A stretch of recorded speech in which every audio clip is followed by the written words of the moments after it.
Pembelajaran berdiferensiasi. Informasi atau fakta apa yang disampaikan dalam video dan artikel sebelumnya? Yang pertama adalah mengenai pembelajaran berdiferensiasi, yakni serangkaian keputusan masuk akal atau common sense yang dibuat oleh guru yang berorientasi pada kebutuhan murid. Adapun kebutuhan belajar murid itu sendiri terdiri dari 3. Yang pertama, kesiapan belajar atau readiness, yakni kapasitas untuk mempelajari materi baru.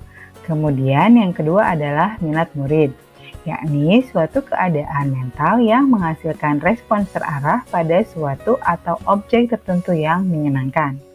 Dan yang ketiga adalah profil belajar murid, yakni preferensi terhadap lingkungan belajar, pengaruh budaya, preferensi gaya belajar, dan juga preferensi berdasarkan kecerdasan majemuk.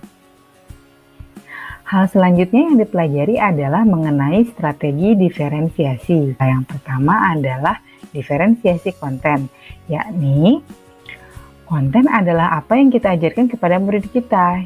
Diferensiasi konten ini haruslah memperhatikan minat dan profil belajar siswa, yakni memastikan bahwa murid dapat mengakses semua gaya belajarnya. Kemudian diferensiasi yang kedua adalah diferensiasi proses. Bagaimana murid akan memaknai proses belajar. Nah, diferensiasi proses ini dapat dilakukan dengan cara kegiatan berjenjang, pertanyaan pemandu, membuat agenda individual, memvariasikan lama waktu, mengembangkan kegiatan bervariasi, dan menggunakan pengelompokan yang fleksibel. Dan diferensiasi yang ketiga adalah diferensiasi produk. Tagihan apa yang diharapkan dari murid? Misalnya saja karangan, tulisan, hasil tes, pertunjukan, presentasi, pidato, video audio, atau juga diagram. Di mana kesemuanya itu mencerminkan pemahaman murid yang selaras dengan tujuan pembelajaran. Selanjutnya, pada video kedua, kita mempelajari mengenai lingkungan belajar yang mendukung pembelajaran berdiferensiasi. Lingkungan belajar ini adalah suatu learning community, yakni di mana semua anggotanya adalah seorang pembelajar. Ciri-cirinya adalah yang pertama, setiap orang dalam kelas akan menyambut dan merasa disambut dengan baik. Yang kedua, setiap orang di dalam kelas tersebut saling menghargai. Yang ketiga, murid akan merasa aman. Yang keempat, ada harapan bagi pertumbuhan. Dan yang kelima, guru mengajar untuk mencapai kesuksesan. Dan yang keenam adalah ada keadilan dalam bentuk yang nyata. Selanjutnya, melalui artikel yang sudah dibaca, menurut Tomlinson dan Moon pada tahun 2013 mengatakan bahwa penilaian adalah proses mengumpulkan, mensintesis, dan juga menafsirkan informasi di kelas untuk tujuan membantu pengambilan keputusan guru.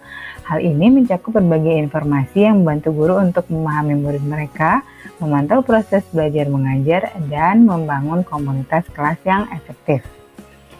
Selanjutnya, asesmen sendiri terbagi menjadi 3. Yang pertama, assessment for learning, yakni penilaian yang dilakukan selama berlangsungnya proses pembelajaran dan biasanya digunakan sebagai dasar untuk melakukan perbaikan proses belajar mengajar.